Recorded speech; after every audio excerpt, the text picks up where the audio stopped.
Só esperando iniciar aqui. Vamos lá, meus irmãos, nosso terceiro dia, último bloco, continuando aqui o nosso material. Então, pode ler para nós evidências da autoria mosaica. Leia para nós, Gil. Por gentileza, Gil. Evidências internas. Deus manda Moisés escrever Êxodo 17, 14. 2. Moisés é o livro da aliança. Êxodo 24, do 4 ao 8. 3. Moisés escreveu a caminhada. Êxodo 33, 2. 4. Moisés é o escritor. Êxodo 31, do 9 ao 24.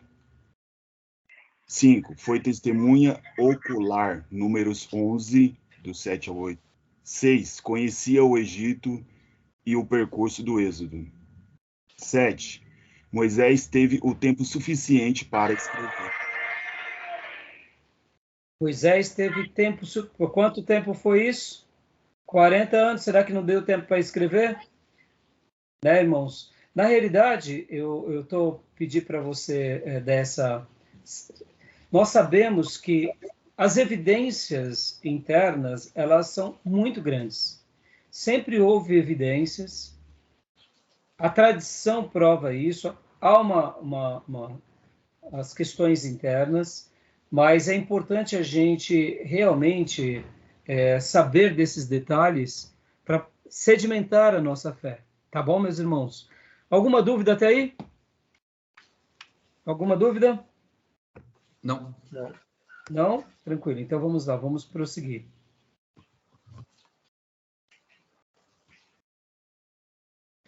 Vamos lá. Continua para nós, Gil, por gentileza. Ok. Evidências da autoria mosaica. Evidências no Novo Testamento. 1. Cristo cita Moisés como autor, em Mateus 19, 8. 2. Circuncisão é lei de Moisés, João 7, 23. 3. Outras referências. Ato 3, 22 ao 23, 13, do 38 ao 39, capítulo 15, do 5 ao 21, capítulo 26, do 22 ao 28, 23, Romanos, capítulo 10, do 5 ao 19, 1 Coríntios, do 9, 1 Coríntios 9, do 9, versículo 9, 2 Coríntios, capítulo 3, versículo 15, e Apocalipse 15, 3. Ou seja, irmãos, tantas evidências do Novo Testamento. Só aqui, irmãos, a gente não precisaria ter dúvida nenhuma. Deixa eu só falar mais de uma coisa, irmãos. Os irmãos que já estão conosco já há algum tempo, já ouviram isso várias vezes. Mas eu quero afirmar aqui para vocês. Quando um católico tem os seus ídolos e tem as suas tradições, tem as suas crenças, nós que somos protestantes e que não concordamos com eles, nós, de fato, duvidamos da fé deles?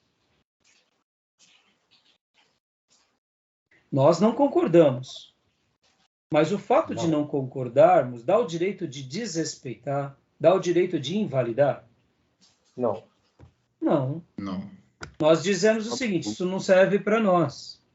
Sim. Mas aí eles pegam ídolos deles, eles pegam Padre Cícero, que nem eu sou católico. Eu me lembro como hoje, irmãos, eu era criança, veio minha tia Celina, lá do Ceará, passar um mês conosco. Aí um dia, eu era criança, eu lembro como hoje, eu acordo, eu vejo minha tia Celina toda de preto, meus irmãos. Tomei um susto, eu falei, tia, que roupa é essa? Ela estava em casa, né? Eu era criança. Ela falou, hoje é a morte do Padrinho Cícero. Não é assim, Fabiano? Muitos católicos, eles ficam de luto no dia da morte do Padre Cícero. Eu pergunto, para um católico, Padre Cícero é um santo? Claro que é um santo. Vai falar do santo católico deles, Padre Cícero, de Maria ou de Aparecida, entendeu? Nós não acreditamos nisso. Mas isso os imbeciliza no sentido de negarmos que ele crê? Não, a gente tem que respeitar. Por que eu estou falando isso? O fato de ter um grupo de teólogo, filósofo, que tenta invalidar Desconsidere tudo isso. Por quê? Porque Jesus e os apóstolos acreditaram de todos os seus corações naquilo que Jesus ensinava e eles dedicaram a vida deles nessa promessa. Amém, meus irmãos? Amém. Ou seja, eles acreditavam tanto que eles morreram por essa causa. Ora, que vergonha nós iremos ter de dizer que a Bíblia é a palavra de Deus, de que Moisés existiu, de que ele foi o autor do Pentateuco, de que Noé existiu. Ora, se os apóstolos e discípulos deram as suas vidas nessa causa, por que nós não? Estão entendendo? Estão entendendo? Sim. Tá bom, meus irmãos? Maravilha? Claro. Tá joia? Então tá bom, meus irmãos. Então vamos lá. Só reforça a nossa fé, né? Só, exatamente. Então a gente tem que ter orgulho. E não é porque a gente não segura um ídolo na mão, ou não tem uma tradição, ou não tem uma outra coisa, que a gente vai dizer assim, é o que eu creio, né? Não, a gente tem que dizer com ousadia. Nós temos um legado, irmãos. Sim. Um legado de 2000 anos de história bíblica, que é a tradição judaica e a cristã. E nós temos um outro legado, que é a história da igreja. Ou seja, nós temos um legado de 4.000 anos de história. A composição da Bíblia e a história da igreja. Por que a gente vai se envergonhar? Jamais, meus irmãos. Jamais. Amém? Guarda isso no coração, tá bom? Amém. Vamos lá. Amém. Continuando aqui, a estrutura do Antigo Testamento. Então, aqui é simplesmente uma estrutura baseada, né, e distribuída de uma forma bem colocada aqui. Pentateuco, 5 primeiros livros de Moisés. Históricos, 12 livros. Olha que legal, né? Os livros poéticos e de sabedoria, sapienciais, são sabedorias. Os profetas maiores e os profetas menores. Aqui está tudo bem delineado. Fabiano pôs esse slide, né, Fabiano? Ficou muito, muito legal, viu? Muito interessante aqui. E aqui também vai dando uma ideia cronológica, irmãos. Pode ver, ó. 1400 e... Não dá para ver direito aqui. Aí 1200, 1050, 931, 722... 586 e 538. Deixa eu até fazer uma explicação também aqui para vocês, irmãos, sobre essa questão da cronologia. Olha que interessante.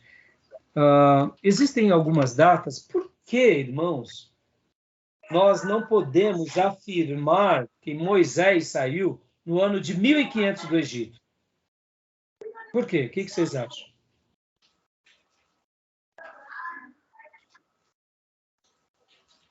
Por que a gente não pode afirmar certos acontecimentos, por exemplo, e a datação de certos profetas? Eles viveram nesse ano. Por que a gente não pode fazer isso? Ou por que a gente não tem essa evidência? O que vocês acham? Existem algumas margens, talvez, que não dá para especificar o momento exato que isso aconteceu. São apenas...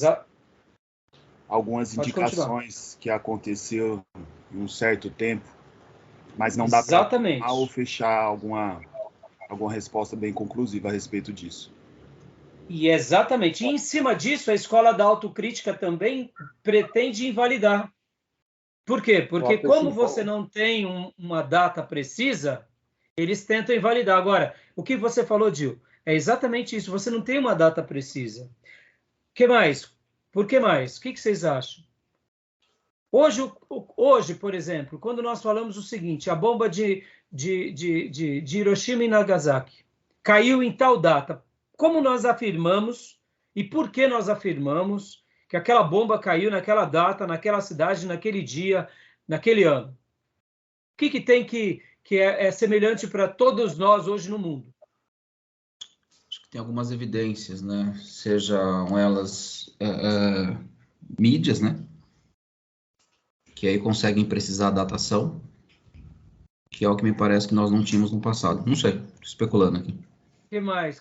Tá bem próximo. Como que é o nome? Hoje nós seguimos o quê, irmãos? Calendário Um calendário Wikipedia. mundial. Hã? Oi? Oi? A Wikipedia. Ah, então. Rede Hoje nós não social, temos né? Hoje tem Instagram. então, hoje não temos um. Mas olha só que interessante, né, irmãos? Dizem que a história do Brasil, até a história do Brasil, a gente duvida, não é? Até o passado do Brasil a gente duvida. Será que foi assim mesmo? Sempre tentou remontar uma história, né? Agora vem cá, e na história mundial, você acha que isso seria fácil? Também não. Agora eu te pergunto, existia no Antigo Testamento um calendário mundial? Não. Não existia. Estão entendendo? O que existia era o calendário daquela nação. Egípcio, né? E era lunar, né, Então- pastor? Então, aí vai variar da nação, mas geralmente o calendário lunar era um calendário mais utilizado. Mas pensem assim, você é um hebreu que está debaixo da escravidão do Egito. Você está preocupado de saber qual é o ano da dinastia daquele rei? Você está preocupado de voltar para tua casa. Você está contando os anos em que você está numa terra estranha, concorda? Claro. Já fazem 100 anos que a gente está aqui. Já fazem 200 anos que a gente está aqui. 300 anos. Quanto tempo Deus disse que nós ficaríamos numa terra distante? Então está na hora da gente voltar. Então podem ver que eles ficam 400 e poucos anos no Egito. Mas qual era a data do calendário egípcio? Era a data do calendário egípcio. Era interessante para os egípcios. Mas e para os sumerianos? Era outra data. E outros povos, entendeu? Então não tinha a unidade do calendário mundial. Então, o que acontece? Na cronologia bíblica, o que o Dio falou é o mais próximo. Então é comum quando nós pegamos, por exemplo, o Velho Testamento, e pegamos um profeta e colocamos assim, ó, esse profeta ele deve ter existido aqui, ó, dentro desse ponto até esse. Mas pode dar uma margem de 50 anos, entendeu, irmãos? Não dá para a gente saber. É como eu disse na aula passada sobre o livro de Ruth. O livro de Ruth foi no período de Juízes. Aonde? No começo? No final? Não sei. O livro de Jó foi no período dos patriarcas. Em que dias? Dias de Abraão? Dias de Isaac ou dias de Jacó? Não sei. É nos dias dos patriarcas. Então, se a gente pegar o livro de Gênesis e colocar o livro de Jó, tá bom, tá dentro da cronologia. Aí depois vem Êxodo. Estão entendendo, irmãos? Ficou claro isso? Deu para entender? Sim. Agora, existem algumas datas que são muito importantes para o povo judeu. Quais são essas datas? Quando eles entram em Canaã, as datas em que Davi se torna monarca, as datas da construção do templo, as divisões do Reino do Sul e do Reino do Norte. Olha que interessante essa citação, irmãos. Estou gastando esse tempo, irmãos, que a gente está ainda um pouco na introdução, nos detalhes, tá? Por exemplo, ó, quando falava assim, vamos pegar um texto que Moisés, em Gênesis, Levítico, Número, Deuteronômio, falava Israel, meu povo. Se era Moisés falando Israel, meu povo, Moisés estava se dirigindo, que tipo de Israel? Israel, tribo do norte ou tribo do sul? Se é Moisés. Ou ele estava falando da nação unificada? Nação. Nação unificada, né? Porque não Nação havia separação unificada. ainda. Exatamente. Mesmo ele estando no deserto, não tendo chegado no Egito, ele já estava falando da nação unificada. Vamos lá, Josué. Quando Josué conquista a terra, que faz a divisão da terra. E ele fala Israel. Ele está falando Israel, nação unificada ou está fazendo separação? Nação unificada. Unificada. E quando Josué fala Jacó, ele está falando nação unificada ou ele está fazendo separação? Unificada. Unificada. Olha que interessante. Aí vem Davi, fala Israel. Vem profeta Samuel, falando Israel. Ainda é nação unificada. Mas aí vem a separação do reino com Jeroboão e Roboão. E aí vem um profeta. Aí vem um profeta como o profeta, por exemplo, Elias. E Elias diz, diga, Deus dizendo, vai e diga a Israel. Ele está falando para que tipo de povo? Tribo do norte ou tribo do sul? Tribo do norte. Judá, né? Olha aí, já mudou então. Tá entendendo? Já não é mais o meu povo unificado. É se dirigindo uma palavra à tribo do norte. Malaquias, Jonas, está entendendo? Então, Sim. muitas vezes a gente não nota isso, mas na cronologia, Deus levantava profeta na tribo do sul e profeta na tribo do norte. Interessante, né? Mas quando a gente tem uma visão, eu diria, histórica e cronológica, a gente compreende isso. É claro que também, isso não quer dizer que aquela palavra que o profeta Joel disse para Israel não possa ser aplicado para a tribo de Judá. Não, não é isso. Mas o direcionamento foi para a tribo do norte. Está entendendo, irmãos? Há uma diferença. Sim, sim. Tá bom? Tudo bem? Você vê que essa questão da cronologia ela é bem interessante. Olha outro detalhe da cronologia, só para agregar mais aqui para vocês. Os livros apócrifos foram escritos em que período da história do Velho Testamento? Vocês sabem? Por volta de 300 antes de Cristo, mais ou menos. Joia, Gil, muito bom. Eu sei que muitos dos irmãos podem, talvez, não saber, porque ainda a gente não chegou lá. Mas o último profeta, Malaquias, até um período de João Batista, porque olha só que interessante, João Batista, ele é o elo entre o Velho Testamento e o Novo. 300 anos de Cristo até o ano 30 depois de Cristo. É o período chamado de período interbíblico, que é chamado período em que Deus se silencia. É onde nascem os escritos apócrifos. Interessante, não? É onde surgem as histórias dos povos hebreus. A história do Macabeus, Judite, aí vai. Olha que interessante. No entanto, irmãos, esse período é um período chamado período interbíblico, a gente vai ver, mas, ao mesmo tempo, ele começa ali, termina com Malaquias aliás, ele vai de Malaquias a João Batista. João Batista é o elo entre o Velho Testamento e o Novo. É o profeta que liga as duas alianças. A antiga aliança, que é a aliança mosaica, a escola dos profetas, e a nova aliança. E aí, então, começa esse período do Novo Testamento. Então, percebam que essa questão da cronologia ela é bem interessante, porque é um período em que a gente vai aprender bastante, e vocês vão estudar isso bastante em Introdução ao Novo Testamento. A gente vai ter uma matéria, que é a Introdução ao Novo Testamento, e a gente vai estudar bastante o período interbíblico. Por que ele é importante, irmãos? Porque no período interbíblico acontecem algumas mudanças no contexto mundial, que quando você pega o Velho Testamento para o Novo Testamento, tem uma mudança muito grande. Qual é a mudança? Passam por pelo menos 3 impérios. Porque quando você termina o livro de Daniel, e aí começam os profetas menores, você tem ainda ali o Império Medo-Persa. E esses últimos profetas, eles estão profetizando ainda no Império Medo-Persa. Aí vem, acaba-se o Império Medo-Persa, começa o Império Grego, divide-se o Império Grego, tem os 4 generais, tem um período de transição do Império Grego, vem o Império Romano, e aí começa, então, a história do Novo Testamento num outro contexto. Olha como é importante conhecer essas mudanças e essa transição. Conhecendo essa transição, fica um pouco mais fácil a compreensão do Velho Testamento para o Novo Testamento. Tudo isso faz parte da matéria introdução do Antigo Testamento. Tá bom, meus irmãos? Tá dando para compreender? Tá dando para compreender?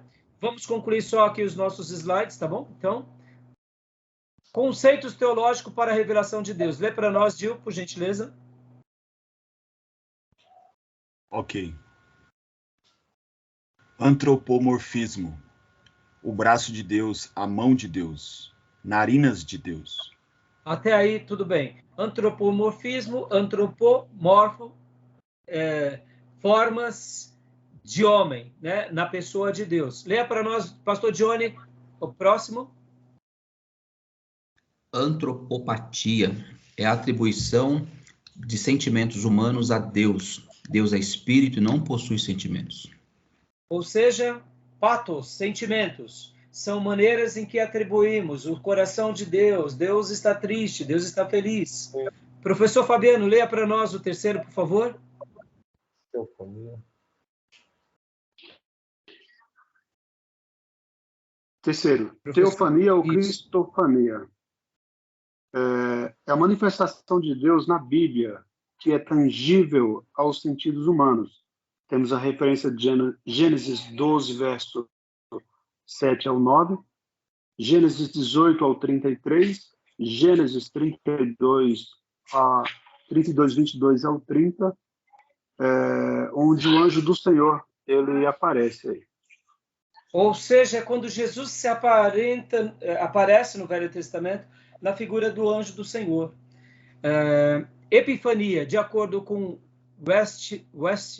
Westermann, as epifanias são aparições de Deus para ajudar, resgatar ou salvar o povo. Leia para nós, Gil. Teologômenos.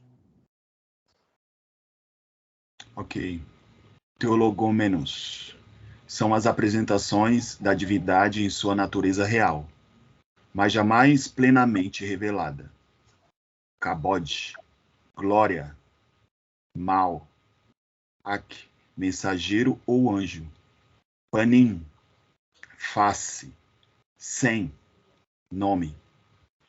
Quando nós usamos essas expressões como a glória de Deus desceu sobre o templo, essa ideia de teologômenos. São apresentações da divindade em sua natureza real, mas jamais plenamente revelada. É uma manifestação.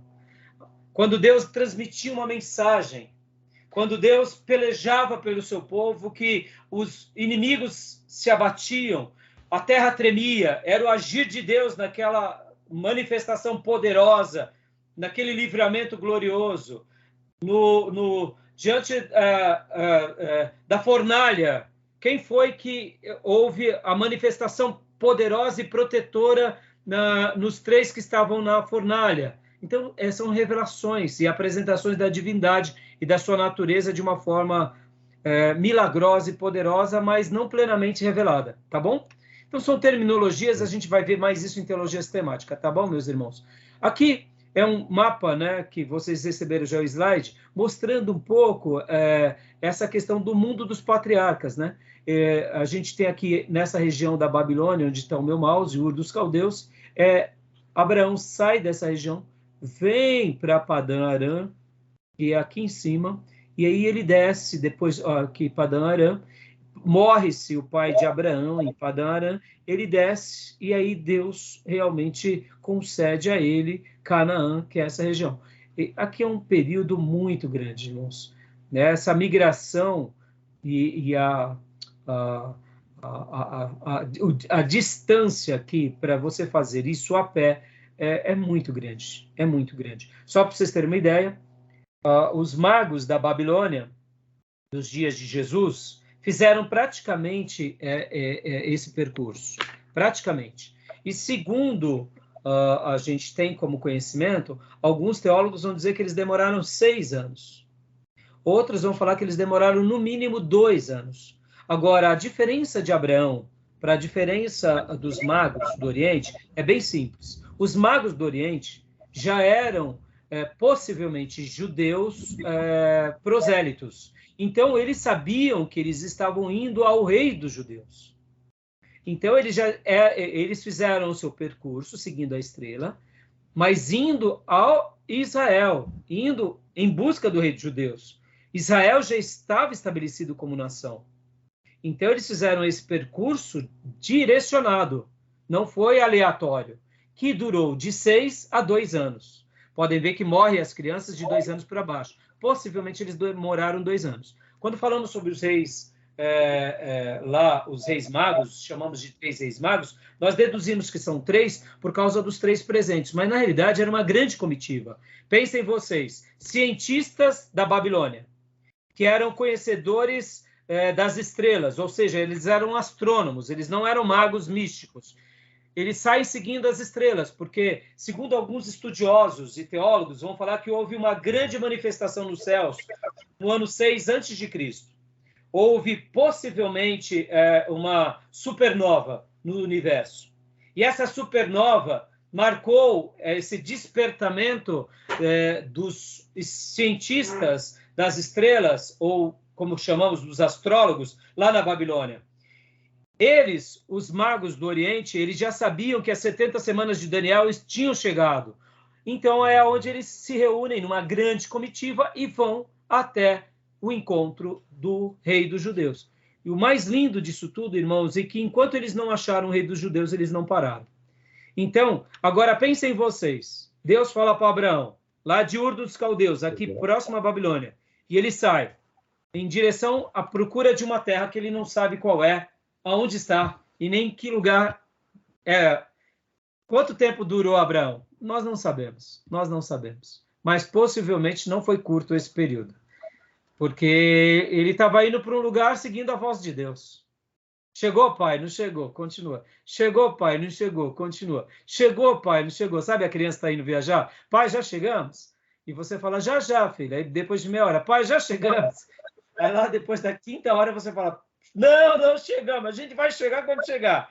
Eu acho que foi mais ou menos assim com Abraão. Só que Abraão, né? Não como uma criança. Mas, Senhor, aqui. Não, filho, continua. Quanto tempo durou? Tá bom, meus irmãos? Então, esse é o mapa, né? Só para... E aqui chegamos no final desse primeiro slide. E a gente gastou essas 3 aulas, irmãos, nessa introdução bem longa, para tirar dúvidas, porque agora a gente vai entrar nos próximos slides, livro por livro. Então, vai ser um pouco mais rápido e direcionado. Tivemos muitas informações. Inclusive, eu vou deixar para vocês aqui, como material de aula, um vídeo de 1h30 do professor José Ribeiro Neto, lá do STBnet. Eu pedi autorização para o Paulo Pescador, um vídeo de introdução ao Antigo Testamento, e se ele me liberar, eu vou passar para vocês. É um vídeo do José Ribeiro, é maravilhoso. Ele vai dar uma síntese de tudo que falamos aqui em 1h30. E vocês vão ter o prazer e o privilégio de verem o nosso querido professor, pastor José Ribeiro Neto, com todo o seu conhecimento. A diferença é que o pastor Ribeiro, ele pega e dá esse vídeo como aula expositiva. Então, ele vai falando e o vídeo vai passando e ele vai colocando os slides. Então, para que vocês entendam bem esse slide, eu faço aqui uma recomendação de que vocês parem, ouçam 1 vez, 2 vezes, 3 vezes, quantas vezes precisarem para poder enriquecer. A diferença é que nós gastamos esse período todo aqui porque a gente foi tirando dúvidas, fazendo perguntas, essa interação viva. Mas esse vídeo de 1h30 do pastor Zé Ribeiro vai ser a síntese de tudo que a gente apresentou até agora, tá bom? Sobre a questão da veracidade, do cânon, das tradições, das versões, a questão da teologia liberal, a questão desses debates mais ortodoxos e, inclusive, da refutação que temos à teologia liberal e tantos outros detalhes do assunto que é a introdução ao Antigo Testamento. Como eu disse para vocês, estudar o Antigo Testamento é fazer uma síntese de várias doutrinas. Teologia do Antigo Testamento, geografia, arqueologia, a questão da metodologia do Antigo Testamento, ou seja, é muito complexo. Estudar a introdução do Antigo Testamento não é simplesmente pegar a Bíblia. É claro, é a Bíblia no seu carro-chefe. Tá bom, meus irmãos? Tudo bem? Sim. Alguma dúvida, alguma pergunta? Não, Alguma pergunta, alguma dúvida? Não, eu só queria dizer que a aula está sendo muito boa. Glória a Deus, irmão. Você tem manejado bem aí, a gente tem sido esclarecedor para a gente. Obrigado. Eu tenho acompanhado também o livro que eu comprei, já estou lendo o livro, e eu vejo a aula, faço uma revisão, então a aula tá boa, está muito boa. Joia, meu irmão, muito obrigado. É bom ouvir isso do irmão, ainda mais o irmão como uma pessoa que já passou pela universidade, tem uma formação universitária, e isso só reconforta o nosso coração, né? Eu sei que eu não dei uma resposta satisfatória ao pastor Johnny, mas eu vou procurar, e aqui fica fica a minha fala, né? Porque muitas vezes realmente algumas matérias eu aprendo mais e tenho mais fluência. Por exemplo, né, as minhas matérias principais são matérias pastorais. Essas eu tenho mais fluência. Algumas outras matérias eu costumo dizer que eu nado bem. Introdução ao Antigo Testamento, Novo Testamento, nado bem, mas não é do meu expertise, né? Então, algumas coisas, de repente, eu não me lembro, eu realmente não sei. Mas eu fico feliz de ouvir isso do irmão, porque o fato de nós não estarmos numa sala de aula in loco, mas a gente está numa sala de aula digital. E isso me reconforta, porque a gente vai esclarecendo dúvidas, e aquilo que não soubermos, a gente vai atrás, né? Porque a nossa proposta aqui é realmente fazer com que esse livro santo, que ele é a nossa palavra de fé e prática, que ele seja cada dia mais amado e mais valorizado, e que essas ferramentas sirvam apenas para embelezar. Eu costumo dizer que a Bíblia é o presente de Deus. É o presente de Deus. As demais coisas são embrulhos, mas a gente pode, eu diria, embrulhar bem, né? Pode, como se diz, né? Ter um embrulho bom, mas o essencial é a palavra. Mas conhecer o embrulho, onde ela foi feita, como foi feita, por quem foi feito, isso é importante. Isso traz segurança no nosso coração, Sim, sim. mesmo sendo um livro de fé. Tá bom? E última coisa que eu queria falar para vocês, para a gente encerrar, meus irmãos, Deus me deu um presente muito lindo no culto de Natal. Fica aqui uma dica para vocês. Nosso culto de Natal passado, eu preguei sobre os Reis Magos. Eu falei sobre esse assunto, né? E quando eu abordei sobre os Reis Magos, a minha pauta foi falar sobre o maior tesouro que eles foram se encontrar. E dentro da minha mensagem, que eu achei assim que foi muito legal, porque eu falei assim, irmãos, hoje eu não quero falar de Jesus, do nascimento, eu quero usar 3 pessoas ou um grupo de pessoas. Uma frase marcou muito o meu coração, que foi o seguinte: aqueles magos, quando eles vão para Israel, e em especial para Jerusalém, eles se encontram com quem? Lembra? Com que rei? Em primeiro lugar? Herodes. Herodes. Detalhe, a história vai chamar Herodes o Tetrarca. O Grande. O Grande. O Grande. O grande, é. Na história, Grande. lembra que nós estudamos em geografia bíblica que ele foi um grande edificador da história mundial, inclusive da história do povo judeu? Ele construiu palácios, grandes obras, e ele reformou o segundo templo, chamado de, inclusive, Templo de Herodes. Então, quando aqueles magos foram até Jerusalém, porque eles sabiam que as 70 semanas de Daniel estavam se cumprindo, segundo as pesquisas deles, eles viram uma supernova. Isso é história mundial, tá, irmãos? Isso é história mundial. Porque quando a gente vê os magos saindo do Oriente como cientistas astrônomos, eles passam por uma experiência, porque, segundo algumas literaturas, houve um grande fenômeno no mundo que chamou a atenção. E logo na sequência, eles seguem uma estrela também do Oriente e vão seguindo, como Abraão.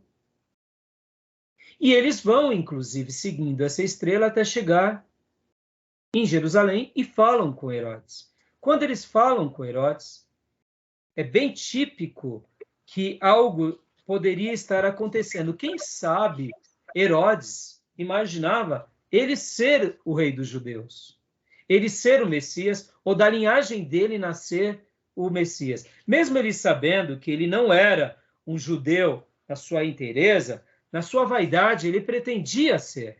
Pode ver que ele, a primeira coisa que ele faz ao saber que os magos vão embora por outro caminho, o que eles fazem? Ele mata as crianças. Por quê? Porque o título de rei dos judeus era dele e da linhagem dele.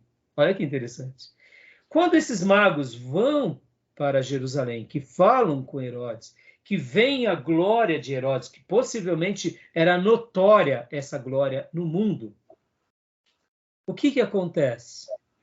Eles não encontram ali em Jerusalém. E aí onde entra a mensagem do culto de Natal, que eu achei que foi um presente de Deus. O que eu fiz, irmãos? Eu falei para os irmãos, aqueles magos, aquela comitiva, que possivelmente não eram 3 magos, porque você não sai com o tesouro de uma nação somente em 3. Ainda mais naqueles dias que eram dias onde tinham muitos assaltantes. Alguns vão dizer que eram algumas dezenas de homens, outros vão dizer que eram centenas. Eu, particularmente, acho que eram uma centena. Por quê? Porque eles eram astrônomos, ou eles eram reis, ou eles eram representantes reais. Então, eles não eram simplesmente qualquer um. Eles eram pelo menos um Daniel. Lembra que Daniel era um dos governadores? Lembra que lá na Babilônia tinha os sátrapas? Então, eles eram no mínimo aquilo, levando as recomendações. Mas uma coisa isso que foi a frase, aí a tese, eles buscaram o menino, o rei dos judeus, e enquanto não encontraram o rei dos judeus, eles não pararam com a peregrinação deles. Sim. Foi 2 anos? Foi 6 anos? Poderia ter durado 30 anos. Eles não iriam desistir até se encontrar com o rei dos judeus. E agora o mais fantástico, eles chegam numa casa, porque olha só, depois que eles falam com Herodes, a Bíblia vai falar que uma estrela guia eles até a casa. Ou seja, mais um fenômeno espiritual. E eles foram até a casa. Ora, mas Jesus não nasceu numa manjedoura? Ele nasceu numa manjedoura naquele período. Mas depois daquele período, teve os 8 dias em que ele foi apresentado no templo, e depois teve o período de quarentena de Maria. E José, como homem amável, não pegou ela e já, vamos voltar para casa lá, né, com o recém-nascido. Então, José foi para uma casa, por causa que ela tinha, e a Bíblia fala que, ao chegarem na casa, e a estrela os guia até casa. Mais uma coisa, eles eram cientistas, mas eles usavam da ciência para glorificar a Deus, mas eles acreditavam em milagre e seguiam os sinais espirituais. Olha que fantástico, meus irmãos. E quando eles se encontram com o rei dos judeus, olha ao contraste. Já não era o templo de Herodes, já não era o palácio de Herodes, mas era uma casa, onde tinha um carpinteiro e uma mulher simples. E ali tinha um bebê, que foi alguém que nasceu numa manjedoura. Mas eles não se importam com nada disso. Pelo contrário, eles se dão por satisfeitos e adoram o rei dos judeus. Aleluia. Enquanto eles não acharam o rei dos judeus, eles não pararam de peregrinar. E eles eram tão espirituais, olha que fantástico, que, advertidos por divina revelação, eles vão por outro caminho. Eram inteligentes, eram espirituosos, eram apaixonados pelo menino, e enquanto não encontraram o menino, não desistiram a sua busca. Poderia durar 2 anos, 10 anos, eles iam insistir. O que a gente está fazendo aqui, meus irmãos, é ir atrás do menino, é adorar o menino, é servir o menino. Enquanto a gente não se encontrar com ele, a gente não para, porque o que importa para a gente é o menino, rei dos judeus. Ele nasceu, Amém. Ele venceu, é a palavra do menino. E é para isso que a gente está aqui. Usar a nossa mente, a nossa sapiência, o nosso conhecimento a serviço do menino, como eles. Eles eram cientistas. E para concluir, irmãos, eles eram magos, não eram? Da onde? Do Oriente. Vem cá. Os primeiros a aceitarem Jesus como seu único e suficiente Salvador eram gentios. Possivelmente judeus prosélitos. Eles começaram a peregrinação 2 anos antes do nascimento. Ou seja, eles já se entregaram a Jesus antes de Jesus nascer. No momento em que eles veem Jesus, eles já tinham ido ao encontro de Jesus muito antes dos pastores no campo, muito antes de Simão e de Ana. Simão, Ana e os pastores realmente demonstram essa adoração a Jesus. Mas eles já vieram ao encontro de Jesus muito antes deles. Se encontraram depois, mas aceitaram antes. Olha que presente Deus me deu na mensagem de Natal. Depois assistam lá. Isso só, né, eu deixo aqui como você vê, irmãos, o quanto a nossa inteligência, o quanto a nossa espiritualidade não nos atrapalha. Pelo contrário, só vai nos embelezar se a gente tiver a palavra do menino no nosso coração, e tudo demais vai só contribuir para a gente. Tá bom, meus irmãos? Deixei aqui essa palavra final só para enriquecer o coração de vocês. Continue lendo os livros, continue lendo os slides e continue debatendo no grupo. Qualquer dúvida, nos procure, Amém. porque é um prazer poder estar aqui com vocês, tá bom? Amém. Alguém quer comentar alguma coisa? Falar alguma coisa? Eu fiquei Alguma feliz dúvida? de rever essa aula, pastor. Ô, meu irmão. E eu te agradeço por ter preparado esses slides. Quem produziu os slides foi o Fabiano, tá, irmão? Está lá embaixo, né? Eu deixei lá, viu, Fabiano? Desde o começo. Professor Raimundo Fabiano Vieira, tá bom? Para te honrar agora, tá bom? E o Fabiano está de volta, tá, meus irmãos? Ele está de volta no ministério, está de volta no seminário, para a glória do Senhor. Amém. E em breve vai voltar a dar aula para nós aqui, tá bom? Tá bom, meus irmãos? Então, eu vou passar para vocês o link do professor Ribeiro. Eu quero que vocês vejam esse vídeo até a próxima aula. Então, organizem a agenda de vocês. Até a próxima aula. Pastor, e se eu ler depois? Não, tem que assistir até a próxima aula para ganhar o ponto cheio. Quem não cumpre na data, ganha um ponto parcial. Por que eu estou falando isso? Porque esse vídeo do Ribeiro vai ser um vídeo onde vocês estarão reprisando tudo que eu passei. E, irmãos, desculpem, mas o professor Ribeiro, ele é o meu mestre. Então, ao assistir esse vídeo do Ribeiro, eu fico fascinado, porque ele é um mestre como poucos eu conheci na vida, e me orgulho de tê-lo como companheiro, como tê-lo como professor. Até hoje, irmãos, quando eu tenho alguma dúvida, pastor Ribeiro, me ajuda, me esclarece. Ele é o meu professor. Tive a honra de pastoreá-lo, sim, mas como mestre, ele é o meu professor, e o dom de mestre do Ribeiro é algo estratosférico. É algo que é apaixonante. Por isso que eu indico sempre o STBnet, indico aqueles mestres, né? Sérgio Mascarenhas, Omar Bianchi, Maurício. Temos professores magníficos ali, e por isso que eu sempre prestigio Paulo Pescador, tantos outros, irmãos. Vocês não terão a honra que nós tivemos de ter aula com o Dr. Paulo, pastor Enéas, mas assim, uma nova geração Deus levantou. E eu quero poder estar aprendendo com esses tigrão aí, e dando aqui minhas nadadas e minhas braçadas do meu jeito tupiniquim, para a glória do Senhor. Tá bom, meus irmãos? Amém, amém. Então, que Deus abençoe e dê uma semana abençoada aí para vocês. Paz do Senhor abençoe, irmãos. Graça e paz. Abençoe. Irmão, Graça e paz, irmãos. Graça e paz, pessoal. Deus abençoe vocês. Graça e paz. Deus abençoe. Boa noite, graça e paz. Boa noite, meus irmãos. Amém. Deus abençoe o irmão aí, que